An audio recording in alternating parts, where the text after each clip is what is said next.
All right, let's jump right in. Today, we're diving deep into a mystical text that literally decodes the fabric of reality itself.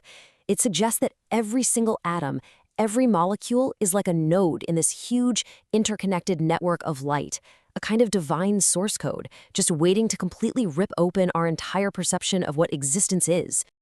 Okay, so let's get right into the central puzzle. There's this ancient prophecy that says the future redemption will be as in the days of your exodus from Egypt. And that just feels strange, doesn't it? If the future is supposed to be this infinite leap forward, a total system reboot for reality, why would you compare it to a single event from so long ago? To even begin to solve this, the text tells us we have to completely rethink our basic definition of a miracle.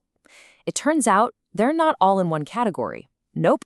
They operate on two completely different levels of reality's, well, its architecture. So the source makes this really sharp distinction. On one hand, you have the miracles that just shatter nature.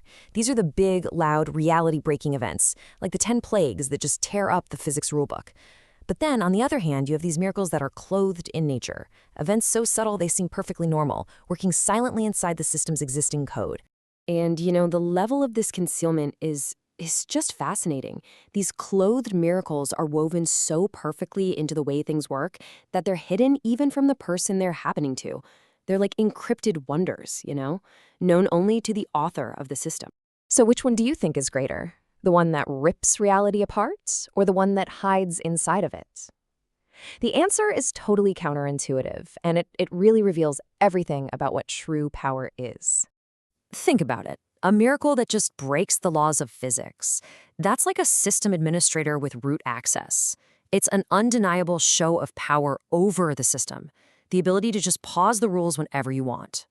But a miracle that works through the rules of nature, well, that shows a power that is so much deeper, so much more essential. This isn't just overriding the system.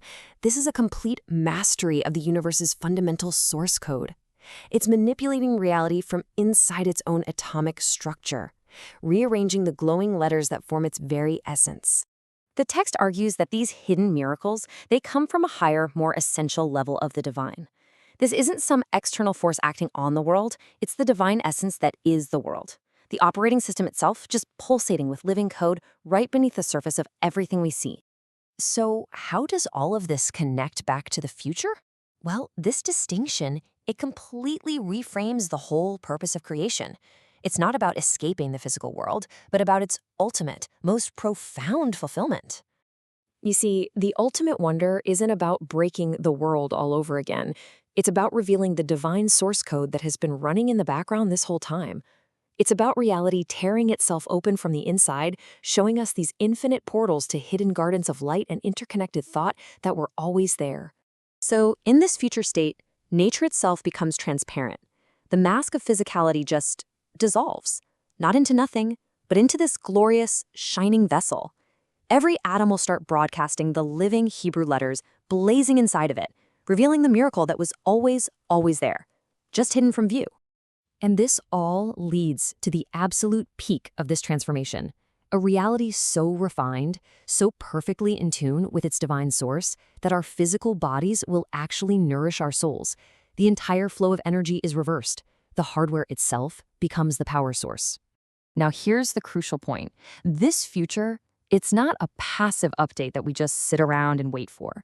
The text argues that we are the developers. We are actively writing the code for this new reality, right here, right now.